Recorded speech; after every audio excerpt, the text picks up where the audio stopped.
Hang in there, lads. Muster your courage. Things may not be going our way, but we must endure. Victory is within our grasp. Your valor is the only barrier for the tyrant who once was king. I must be losing them. If I do not act swiftly, then we will lose this holy fight. What? You expect a tale at this dire hour?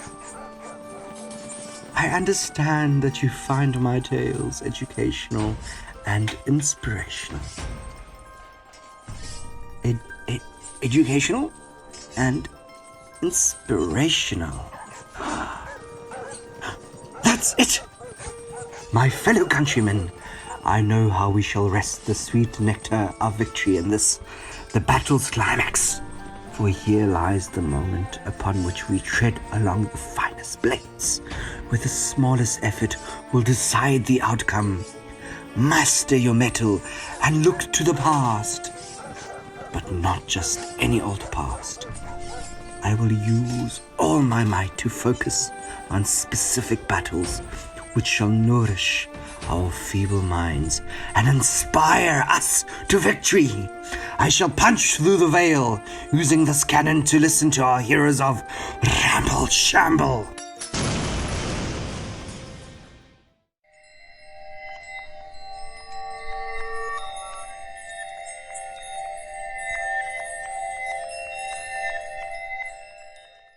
Good day, everybody.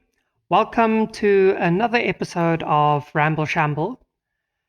Now, in connection with the theme that we had last week, we're going to have a similar topic for today. But before that, please like, share, and subscribe to the YouTube channel. Comment as well. We'd love to hear your guys' interactions and all of that stuff. But YouTube isn't the only place where you can find us. You can also find us on a few other platforms. Mackie, where can they find us?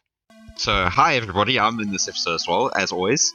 So guys, you can find us on all the different social medias. We've got our Instagram, we've got our Facebook, we've got our Twitter.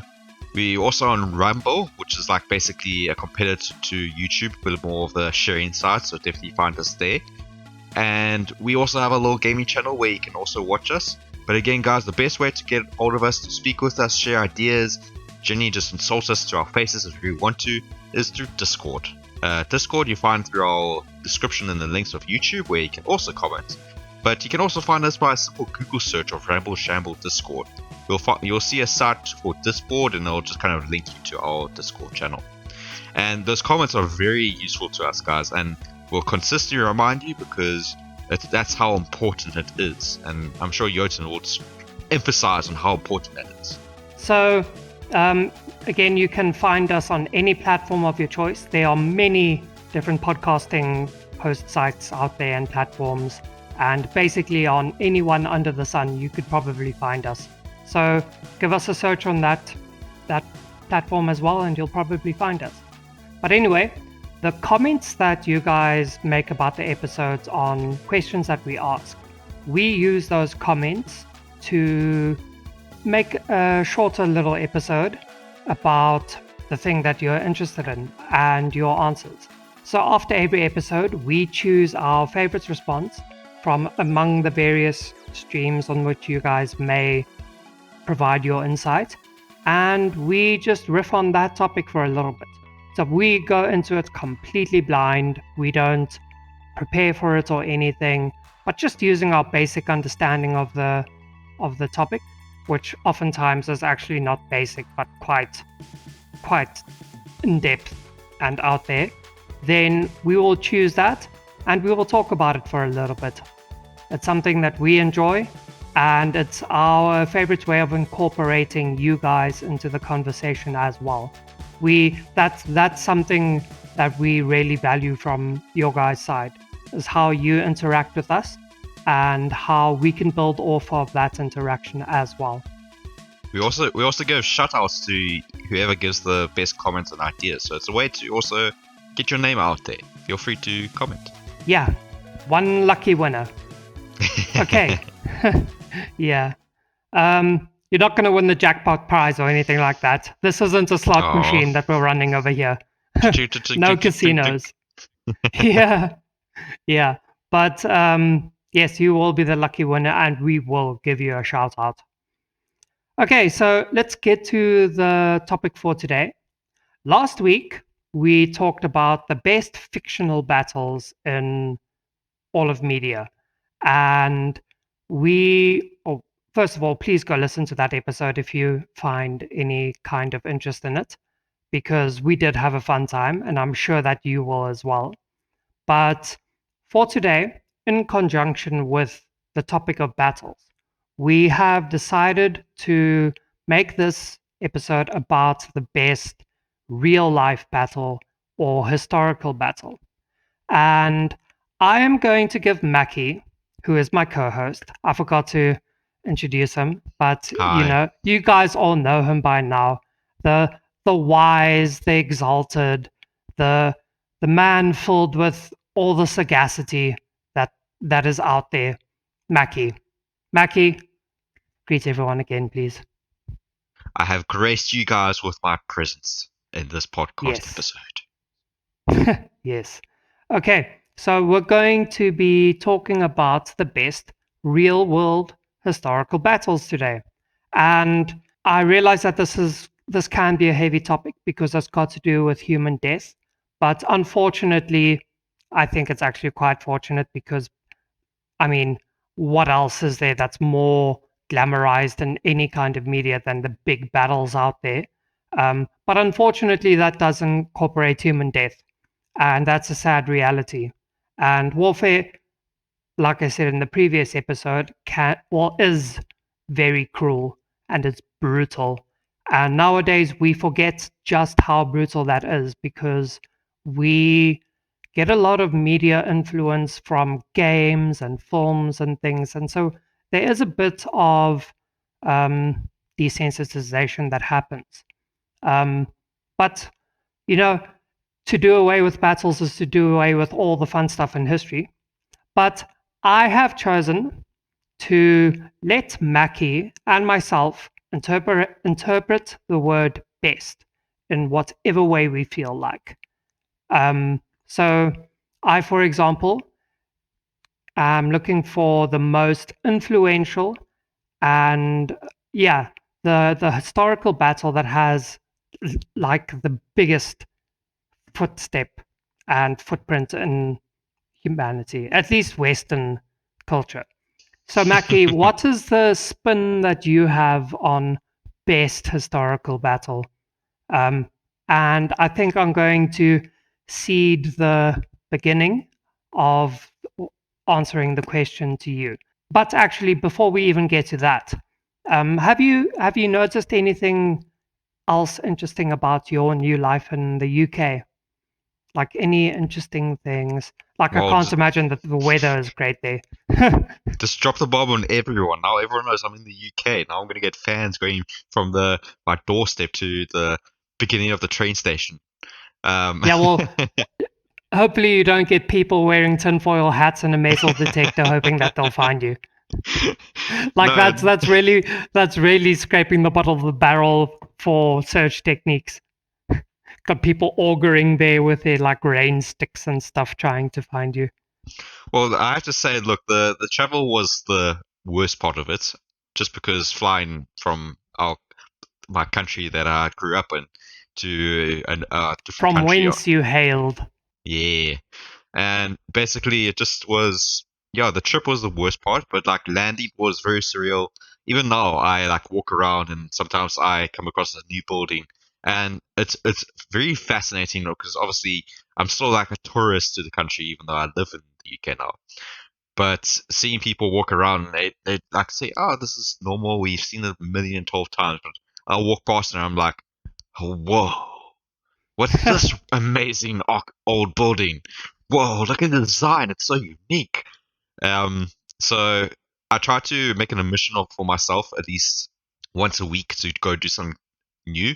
So like every like Saturday, I'll like tomorrow I plan to go visit a car museum just to make sure that I'm continuously adventuring in this country that I'm living in and not get complacent like the the natives, if you want to call them that. Yeah, the people that don't realize what's going on under their noses anymore. Basically, like even back at our own country, home country, when I was at the home, I didn't even realize that there was a cat cafe like not too far from where I live, and only from word of mouth did I figure that out. And you have to. That's the important thing about guys, is that sometimes you just have to go for it and see if you hear anything of interest, and you just go for it. Was the proprietor of that cafe an old woman with like knitted jerseys and things, No, it was actually looking sad in the corner somewhere? I would say it was a adult lady in her 40s, not looking like the typical cat lady. I would say quite the opposite of the typical cat lady, but she seemed very Okay, so kind. like fully sane, not Fully crazy sane. and jumping at shadows and things. Okay. And the problem about the cat cafe is that when you start eating, the cats like say, "Ooh, fresh food," and you have to like hold your plate like up high over your head, like take a sandwich, take a bite, put it back on the plate, because those cats they like climbing all over you, just like saying, "Oh, give me some of that sandwich." I know it's not cat food, but it's human food. Give me some of that sandwich. Yeah. So you have to work for your food as well. Basically. But I can recommend it. It's very cool. Yeah, one game that I like to, or mental trick that I like to play on myself sometimes, that was recommended by someone very close to me, is that if you ever feel a bit bored with everyday life and you feel like you're going through the same old routines and things like that, then it can give you a really great perspective to act as if the area in which you are is a place you've never been before, and to view it as if you're you're a tourist from another country, because it can give you a bit of a new outlook on the area around you and the things that surround you. Oh, true, But true. yeah, Very true. yeah. So I think we can start the topic for today. What is your spin, and what is your answer? Oh, I like that. So I interpret the best as the one that has the potential to. So okay, guys. Long story short, this story I'm about to say did not start a war, but heck, it could have started a huge war that would probably change the way America and Canada were today. But how I interpret best as the definitely the interesting, but also a bit of amusing to kind of say, how could humanity be so blind or so um greedy that they almost started a huge war for something so trivial. So I think I might know this answer, but so I'll let you go on. okay, so I'll try to keep it brief, but I really recommend you guys look this up. So just after America gained their independence, so things were a bit sensitive between the newly established Americans and and also the Brits, who had to say, okay, you guys, you're independent from us now. So it was just to give you some background, because it's very important. America and Britain had to divide the country of the Northern America in a certain way that meet both requirements. So they tried using a map, and the map that they used was not so accurate. So the first time that they divided land equally, they did a straight line between Canada, which was owned by the British, and America, and they went straight left as true line. But the problem was that at one point there was a dam or lake that they didn't account for, and there was a dispute on who owned that land between the dam and the lake. So after a long story short, there was a big the Americans and the US started fighting again. Very annoyingly, they had to start fighting again. But then after some ceasefires, they almost started a war, but after some ceasefires, they decided, okay, straight line approach not so good. Let's divide the Oregon Trail. So they kept going left, and then the Oregon part of the country is the most important part of this story. Dividing that was a real mission and a half, because they couldn't really decide which the land belonged to. So what they ended up doing was joint occupation. They decided to share it. The having two best of enemies sharing the same piece of land because they couldn't decide couldn't decide on dividing it. The main reason why they couldn't divide it was because the British, who was occupying Canada, I'll just call them Canish, just to kind of combine their names, Canish. They were basically in the business of the Canishites. The Canishites, okay, the Canishites, I like that. So the Canishites were in the business of converting beavers into very fine hats, top hats, and they were making a killing in that. But the problem was that the river where these beavers were occupying had to be shared with the Americans, who were polluting the river and destroying the homes of the beavers. So again, the Canish, and the Americans were in heavy disputes, about to start a war. But then, just before then, they decided, okay, we'll continue the straight line, going straight through the Oregon country, and then it will go from where the line met. Unfortunately, guys, I can't show you a map. It'll go down to the Pacific. Now, the wording of that new land division was very vague, because between it was St. Georgia River, so along the St. Georgia River, it would lead to go through the canal to the Pacific. But in the Georgia River, there was a few good pieces of land, a few islands that they couldn't decide which channel the decree was referring to. Now, coming to the long story short, James Douglas is one of the main characters. He was a minister of the Fort Vancouver, and he truly believed that these islands were British, while obviously the US believed these islands were American. And the governments were so busy on other matters that they left this kind of dispute for quite a while. They decided that it's fine. It's small fries. But James Douglas decided that James Cameron. He should make a movie about this. It would be a funny movie though. So James Douglas decided that, okay, since this land is purely for the British, and because of the gold rush near the Oregon trails, he was concerned that these islands would be overrun by Americans. So before that happened, he he asked a Irishman who called Charles Griffin. Yes, if you hear Griffin, yeah, Charles Griffin, to settle in one of the main islands and set up a sheep farm. And so this Irishman, which I'll call him Irishman now, decided to settle his sheep farm in this tiny little village. And among the sheep, he also had a very prized pig, a Berkshire pig. So he really loved this pig. This pig was like his whole world. And so he decided to start settling in the island. He started building some things with his Hawaiian slave workers. And then the US came around. They were coming to collect tax, and they were checking the island's territory where they can collect tax. They noticed, why is it that there was sheep on an island? So they entered the island and found that the Irishman had settled and demanded that he pay tax for settling on American soil.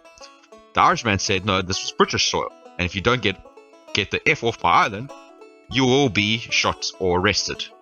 So there was a big dispute. Eventually, Americans did end up settling in the Irishman's land. I'm cutting quite a bit of the story short. And what made it really interesting is that there was a lazy man, who I shall not give his name. I'll just call him Lazy Man. So after the gold rush had ended, the Americans had to settle somewhere, and believing that the islands were American, they decided to settle there. And now Lazy Man, why I call him Lazy Man, decided to settle on top of Irishman's sheep farm, on his open sheep farm area.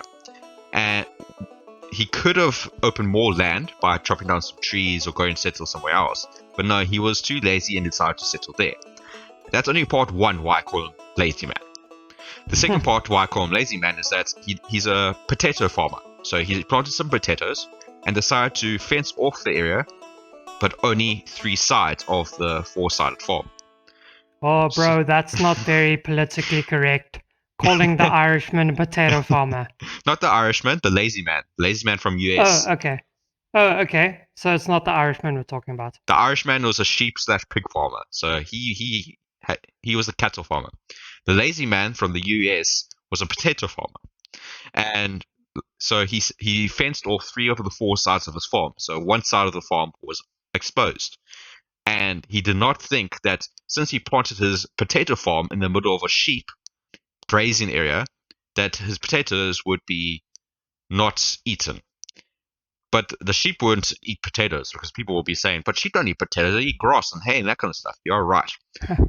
But Charles, or Irishman's prize pig, a Berkshire pig, is an expert at rooting. So basically, he eats roots, which potato is a root. So Irishman decided that, Lazy Man got so annoyed by the fact that his potatoes were consistently eaten that he decided to shoot the pig. Then, after shooting the pig, he decided to go apologize to Irishman about shooting his prize pig.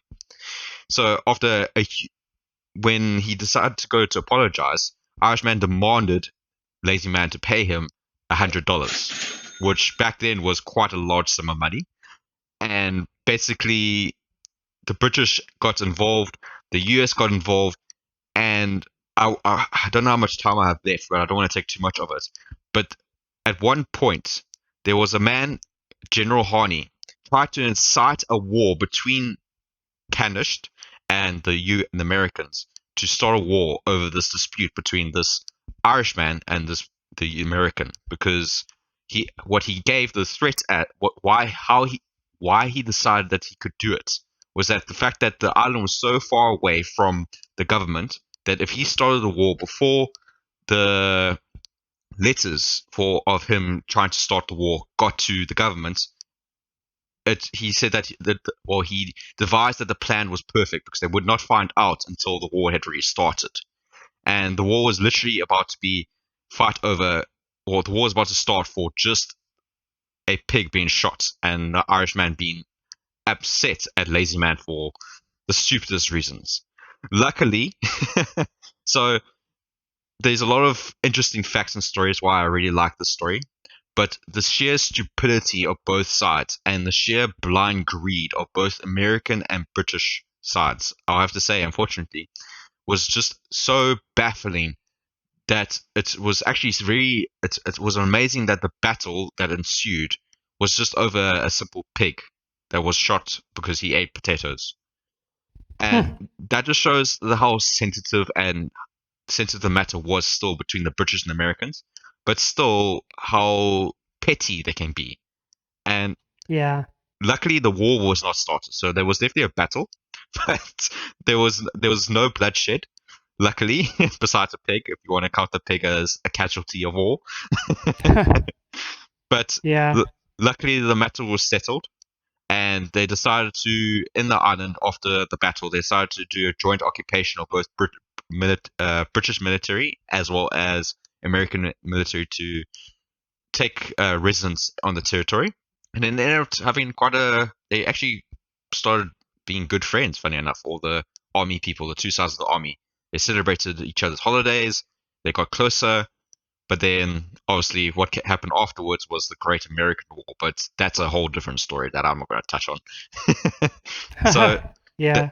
the reason basically why I like the story is that it just stands out from most of the wars. You wouldn't really consider something like so trivial as a pig being shot over eating potatoes as a reason to start a war. And the fact that the British and Americans wanted to fight over the smallest things was just baffling in my mind. Interesting. Interesting. It's a good one. Okay, so it might be hard to beat. I'm sure the master will handle it. Yeah. So the way that I defined the best battle again is by saying the most influential one, I think, at least in modern times, and also well, I guess that basically is the one that has the biggest footstep. Um, Now, my logical answer to this question would be that the most influential battle is the Battle of Troy by Homer in the Iliad. Wow. But that is a bit sketchy, because one of the first things you learn as a cultural historian and someone who learns about culture in general is that there is myth, there is legend, and there is history. Myth is a story that, and fairy tales. Myth is a story that happens so far in the past of human history that so nebulous that you have supernatural forces that interact in that human past as well. And it's oftentimes about the gods and mythical creatures and things like that. But you do also get humans that um, that live in those stories. But it was so long ago, and the story has been built upon and exaggerated so much that there isn't a lot of reality that happens in there. Or there is the real world, but there's a lot of supernatural and paranormal and mystical divine forces happening inside those stories as well. Now that's history. That's like, just to throw a ballpark figure out there, let's say it's 100,000 years ago. Whereas legend is more contemporary, um, but it's still in the point of history where we're not exactly sure of exactly what the events were anymore. Um, and you do exaggerate the big figures from the big heroes and the big figures that were inside those occurrences. Like Heracles. And Heracles. So like Heracles and some of the other Greek heroes do fall closer into mythology, but they are definitely legendary and legends because um, a lot of the places in Greece, for example, um, like they will say like this is where Heracles came from, and the royal line can draw their direct descendants from Heracles. In fact, this is where Heracles died, right here on this rock or inside this cave, and this is his skull or whatever. And then there'll be like some big ass skull that they found somewhere, and like the skull of a giant or something, and the skeleton, and yeah. But anyway, so that'll be like, let's throw a random figure of like 10 generations ago. And but 10 generations is enough time for people to have built up the renown and the story of Heracles, where he's doing ridiculous things and awesome things like throwing 10-ton rocks over his head and stuff like that. And he fought the Linnaean Hydra, which is basically a dragon, and things like that. So that's where legend is situated. It's where you can draw direct descendants from the figures being spoken about and the time being spoken about. That, but there's still enough time that has passed for the story to have been really embellished, and it's massive battles and things happening, and things of an epic proportion.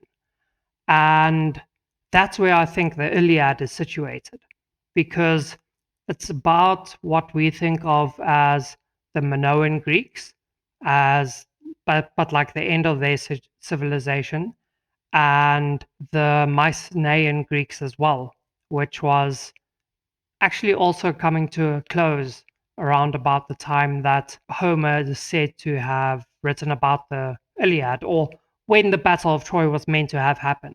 And you can clearly see that in the narration of the story as well, because you do have their gods playing their their plots, like Zeus and all of them are on either side of whether they support the Trojans or the Greeks.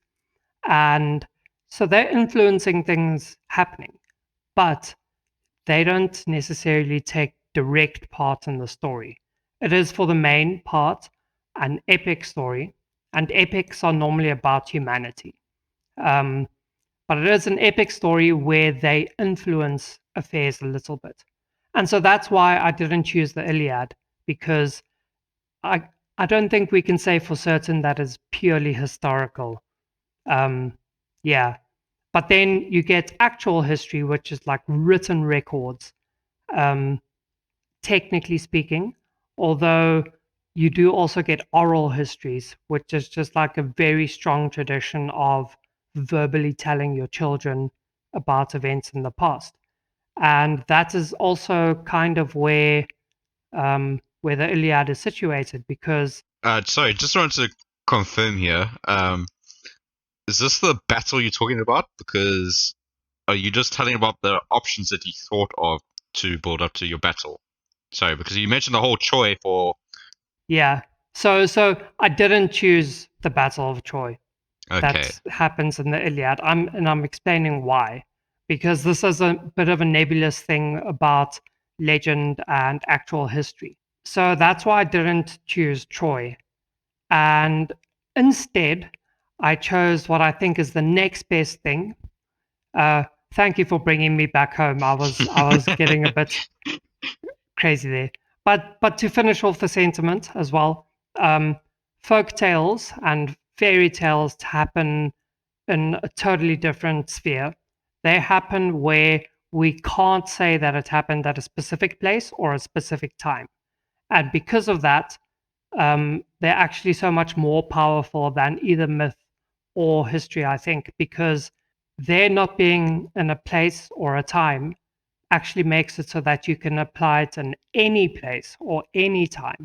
And that's why stories like Red Riding Hood or something also have really deep meanings for us in modern times, as they had in Middle Ages Europe, because you can apply it to anywhere. But anyway, the historical battle that I chose, I think, is the next best compared to the Iliad and the Battle of Troy. And especially in modern times, because there was a massive movie that came out and became like a cultural juggernaut in the 2000s. And that is the Battle of Thermopylae. Thermopylae is the Battle of the 300 Spartans.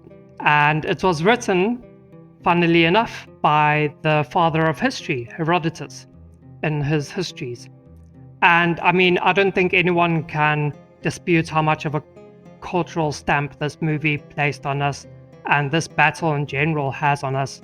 I mean, it's one of the first battles ever written about as a historical battle.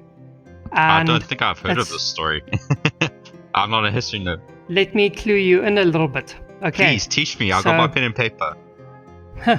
So, the Battle of Thermopylae was around 480 BC, and it was in central Greece in a mountain pass called Thermopylae during the Persian Wars. The Greek forces, which were mostly Spartan, were led by Leonidas, and after 3 days of holding their own against the Persian king Xerxes, they were unfortunately betrayed by maybe a bit of a legendary figure, that cripple that Oh, is this the told 300 the movie? Persian. Yes, exactly. Oh, It's okay. a story about the 300 Spartans. Okay, I'll give you that. I'll give you that. Okay. Yeah, and the movie 300 is the reason why it became so prominent in pop culture again in the 2000s. So, yeah, Xerxes overthrew them eventually because of that betrayal. But we're not exactly sure if it was 300 Spartans, but that's how Herodotus proclaims it and recorded it. So, yeah.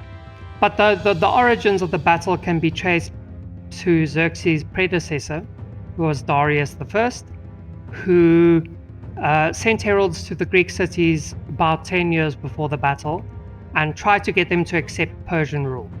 But the Greeks were a very proud people, and the Athenians were so proud that they actually tossed the Persians into a pit. So it wasn't the Spartans, which the movie got a bit played up the Spartan role a bit more, but the Spartans did so as well, and they threw them into a well.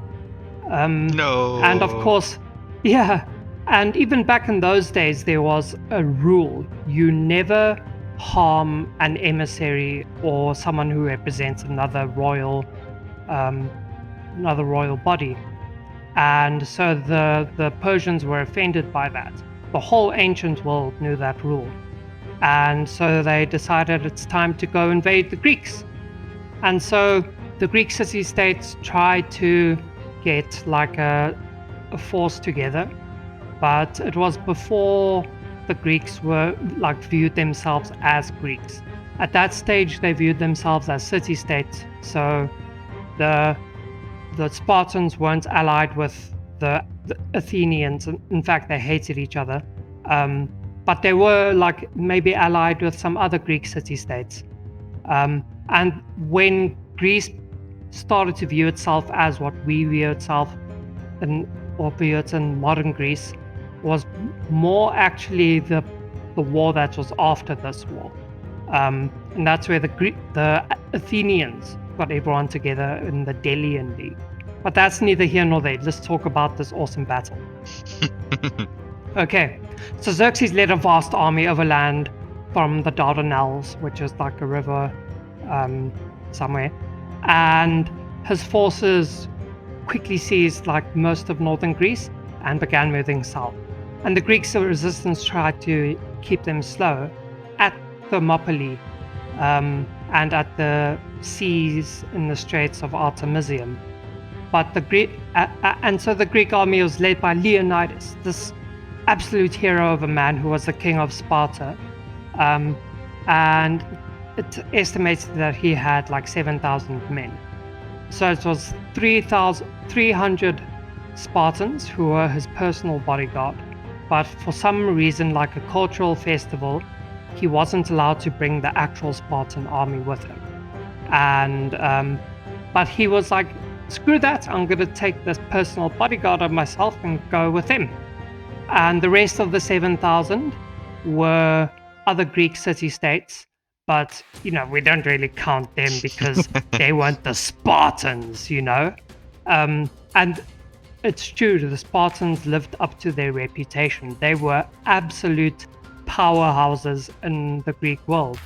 And it's not for no reason that the movie asks, Gerard Butler asks, what is your profession to the Spartans? And like they give a war cry or something, but basically they were saying we're badass soldiers. Whereas other Greek city-states, it's the normal citizens that have armor and things that would be the warriors. But they're not necessarily like a warrior. It's not their job. It's like they're a wealthy merchant, and because they can afford their own suit of armor, they happen to be part of the army. And whenever they get enlisted for a battle, then they get drafted into the army. But the Spartans, man, this was their life. It was their whole culture. And so for 2 days, the Greeks, led by the Spartans, were able to hold off the Persians because the straits, the pass of Thermopylae was a very constricted space. And so only a limited amount of Persians could go through there at any one time. And then because the Spartans were so efficient, they were able to lead the Greek forces in holding them back for these 2 days. And it's only when they were betrayed by a guy called Ephialtes that the Persians were able to overthrow them. Now, this guy Ephialtes, this traitor, we don't know if it exactly happened like this. But Herodotus is the father of history, and this is how he told it, so this is the gospel truth. This is all that we know. And it makes for a great story. I mean, betrayal is such a hook for a great story, man. And the betrayal could have been so easily avoided if Leonidas was not as prideful as he was and just enlisted the traitor when he requested, please can I be part of your army. So, as a result of this, a massive part of the Greek resistance was killed, and Leonidas was forced to call a war council, and they decided in general that retreat was the best option. But as the majority of the Greek army retreated, Leonidas, his 300 bodyguards, and some slaves by the Spartans, because they had a slave class called the Helots, And about 1,000 other people from Greece, the Boeotians, stayed behind because they thought that retreating was defying and like going against the whole Spartan way of life. And they held their ground against the Persians for a while, but couldn't overthrow that vast force that was coming at the few of them that was left over. And remember as well, Xerxes was able to outflank them now as well, because they were betrayed. Yeah, but then eventually the news of the defeat reached the home place in Artemisium, and the Greek forces further retreated. And that let the Persians come into Greece. And so, yeah, this is a massive cultural touchstone for us now. And it's only in the next war where the Athenians had such a awesome navy that they were able to eventually get the Persians out of Greece again. But what actually is so awesome about this battle is the narration of it. And that's what history is when you look at it in the end, because it was how Herodotus spoke about it. And he has like these awesome quotes that the Spartans are saying, which are actual quotes in his history of like, if like some Persian emissary was saying, and I've said this before on the podcast, that we have so many archers that the arrows would literally blot out the light of the sun. And then some badass archer is proposed by Herodotus to have actually said, then we will fight in the shade. And it goes like it's totally in sync with the Spartan way of life as well, because they were taught to basically be wise asses and just wise cracks, because they were punished as they were growing up if they would ramble about things and they weren't clear and concise about what they wanted to be. But they were also rewarded for being snarky little shits. And so, like, I mean, they were just taught to be wisecracks all the time. And it was like a very smart kind of humor. So, I mean, the movie just sells it perfectly as well. They would have given those snarky answers all the time that are like actually insults at the same time. Yeah. So this is just such a legendary battle. Yeah. Yo, when you're talking about that, I know the 300 movie is like the more one that stands out, but I cannot help think of the epic movie. Was it the epic movie or was it the Spartan movie? No, it's epic movie. You're right. The epic movie. And just remembering, like, when you were saying they need to be smart asses, and they were having that, like, your mom is so fat that when she went on the scale, it said to be continued. Oh, yeah. And they're like, oh! You know, I never actually thought of epic movie until now again, but actually, they weren't even making like a satire or parody of the Spartan. Actually, they were totally in sync with what the Spartans would have been like in the modern day. Yeah. Okay, wait. That is a bit more gangster than how the Spartans would have been. Yeah, the Spartans obviously. would probably have been like British humor, like smart humor that has layers to it. But it just geez, reminds I never me of thought everything. of epic movie. So that is actually really in sync. Or when they were like saying, and the cards say that our abs are sprayed on. And it's like, oh, look at our abs. And you see the fat guy getting like that, like, Yeah. on his stomach. Yeah. Yeah. But geez, man, I actually never really realized that. I completely forgot about the epic movie. How could you? It's such an ideal movie. But they are so true to the Spartan mockery then. Yeah, big time. 100%. It was Yeah. a true mockery of the thing. Although they did go over the top, like the final battle you see went into like full GTA 5 mode, and you like see like the gun marks and he drives a car. But all in all, they do nail some parts and just like overemphasize the funniness of it. Yeah, what did you think of the movie 300 when it came out? When I watched it when I was younger, it was a bit. I wasn't too interested in it because it was a bit. We I were like like Lord of the 11. Rings. We Yeah. were 11 when it came out. No, so my folks were very hesitant to show it to me, and when I did eventually see it, it was just too dark, too slow for me. Like Lord of the Rings has that like fantasy side, which makes it like really interesting. But it's not like that kind of movie. I don't mind watching it. Just that's not something that I'm gonna say. Yeah, definitely have to watch it. But yeah, it's good. I will say like the sequel made me laugh. Hey, the sequel's funny as heck. yeah. Jeez, I don't want to spoil it for anyone, but definitely two movies worth watch. But it's not like a movie that I will rewatch. Do you remember what the sequel's called? I can't remember it. I'm like sitting here trying to think. What is it stinking called? It's something. I'll look it up. But we are drawing close to the end of this episode, so I am going to present our mystery question for you. Okay. Yes. Now, again, battles and warfare can be a grim topic because of all the human life that is lost. But there are also some edge cases of wars and battles out there that are just totally off the wall. They're just ridiculous affairs.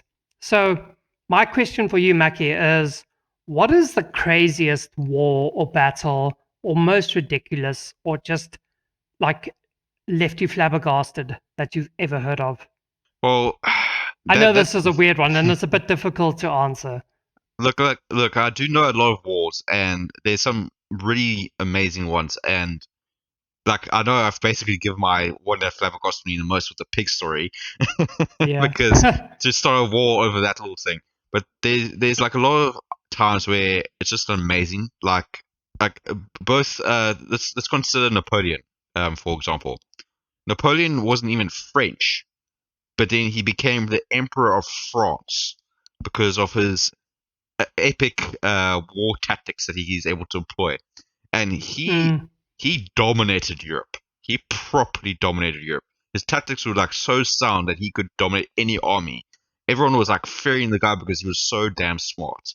And to be completely undecided by a guy that was from a minor nobility from a random island that didn't even, and he hated the French, to becoming the Emperor of France and loving the French. It was just flabbergasting to me to think that that's a point of history to define. And as well, he fought for all the revolution to overthrow the monarchs. So in a way, he kind of enticed the monarch era to come to an end. So who to say, was he really a bad guy? I don't know. Yeah, but that's also interesting about the reputation of the French nowadays in pop culture and their military exploits. I was listening to a video about this the other day as well, because the French have such a good track record in terms of the wars that they did. Like they lost actually relatively few compared to how much wars and battles they were a part of. Yeah. But I think the other video I watched suggested that it's actually from The Simpsons, where I think Willie calls them cheese-eating surrender monkeys. That we like pop culture has this idea of them being people that lose and surrender the whole time, but especially after Napoleon, I mean, they were powerhouses in the warring world as well. Yeah. But let me give you my answer to this question. Okay. Have you ever heard of the Great Emu War? Great. I think I've heard of it. I don't think I've read it up. I think I saw it once in like a little Google search of funny wars that I occasionally do. But please give me detail. I haven't gone into it. Okay, so the Great Emu War was actually a war about how Australia started a war against those flightless birds and lost, actually. He lost? What the heck? And they lost. Okay, so if anyone doesn't know what an emu is, it's spelled EMU. And it's a smaller variant of an ostrich that comes from Australia. And so in 1932, the Great Depression led Australia to declare war on one of its flightless birds, the emu. It was proved to be a completely futile thing. Any kind of victory that they won was a Pyrrhic victory. And it came to be known as the Great Emu War of Western Australia. And they lost this full-scale war against the birds. But why did they start it? Was it like were they eating the crops, or were they like breaking, entering, seeing everyone's belongings, and running off into the wilderness? Yeah. So the policy entailed compensating like over 5,000 soldiers with huge amounts of farmland for cultivating wheat and sheep. And they saw it as like hope for a new life, despite the fact that it was very remote and the lands were quite inhospitable. But emus devastated this new farmland about about 7 years after it was allocated to the veterans, and they just weren't able to cope with the menace that was these flightless birds, and they were reclassified from a protective species to vermin. And so like over 20,000 emus were basically just running amok in those farmlands and eating everybody's crops. And around the same time, the Great Depression caused a massive surge in agricultural products, and the farmers' lives just became more and more difficult. And because they never had enough ammunition to kill all the not the emus, the emus. Yeah, let me just like re-say that sentence for the edit. No. We're keeping it in there. Damn it. Okay, because they never had enough ammo for the emus. There, I said it right this time. The farmers actually threatened to completely abandon the land if the government didn't protect them and find better land for them for relocation. And so the Australian army decided to intervene and pressure some things. But yeah, this story is getting a bit long now, and we're getting close to the end of the episode. But basically, they realized that there are too many of these rampant birds out there in the farmlands for us to handle. And so the army acknowledged that each pack seems to have its own leader now, a big black plumed bird which stands fully 6 feet high and keeps watch while his mates carry out their work of destruction and warns them of their approach. And that's an actual quote by Major G.P.W. Meredith of the 7th Heavy Battery of Royal Australian Artillery. Yeah. So, yeah, man, they lost. They bit off more than they could chew. And I'm just looking at the size of their brain, because comparing. So this is what baffles me in human history, is that maybe we're just like we evolved, but I don't think to a certain degree that we have evolved. But like they got beaten by a bird who just has physical strength, no major intelligence behind them. So these farmers just got whitewashed. Like I don't know, maybe you and me would like think of better ways to make traps or use our tools to overcome this challenge. But for people back then, it was like something so baffling to them that they say, "Oh no, we must shoot this thing!" Like, and then they get so fixated on that one idea, end up failing and said, "Oh, well, we failed."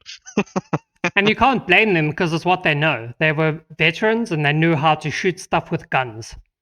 But like, I don't know about you, but we have played a lot of Left 4 Dead together, and my immediate idea was just like an emu version of a pipe bomb.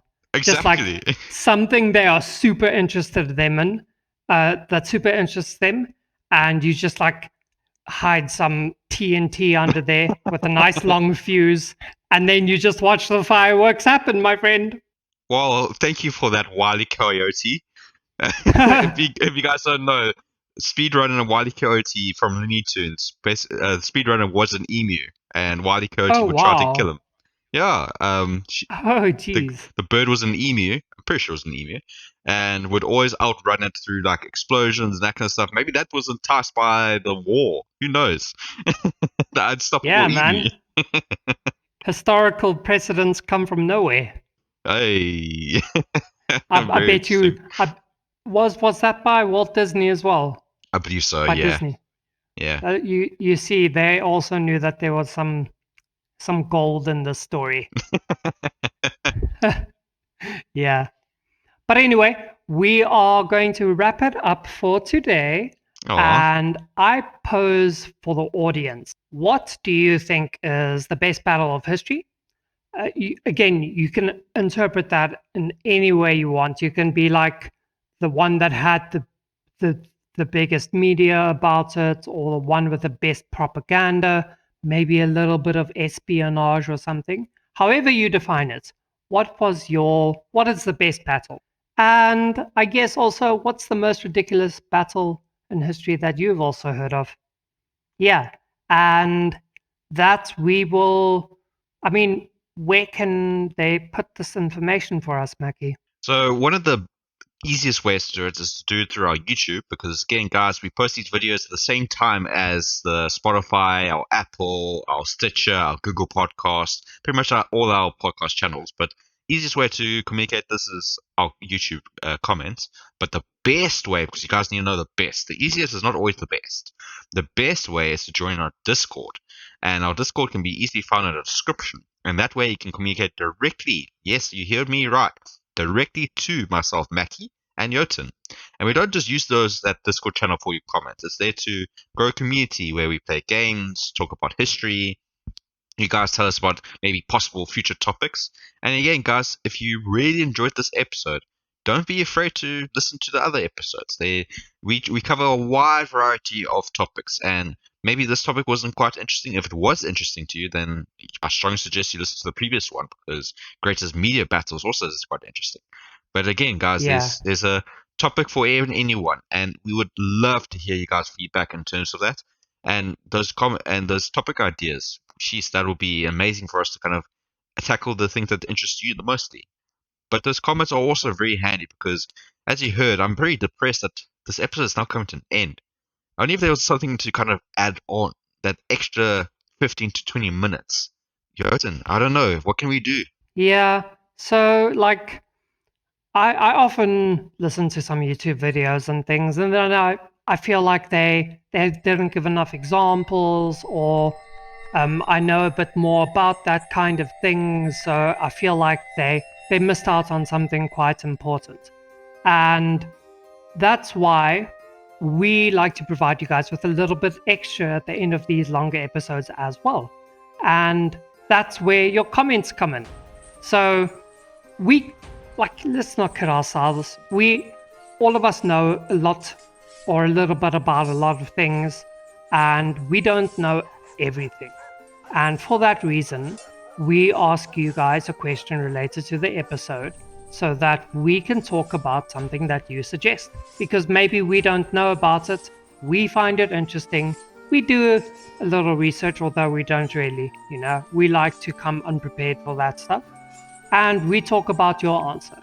And yeah, it's like our little on-call that you guys can provide for us. Now, we don't know if you guys are standing and clapping and whatever inside of your place and, trying to get an encore for it that way. And how could we? That's why we communicate through the internet. This is where you can be a part of this experience as well. So please, drop us a comment, answer one of those questions. What's your best battle, and what's the most ridiculous one that you've ever heard of? And we will do a small Ramble Shrapnel episode about that. A little bit or piece of the bigger episode. So that was today's topic. We were again joined by Mackie, who chose something that I have never heard of before in my life. But it's great. Now I have an extra story that I can tell friends as well when I want to give them a bit of a laugh. Yeah. This was Ramble Shamble. Bye, guys. Bye-bye, everyone.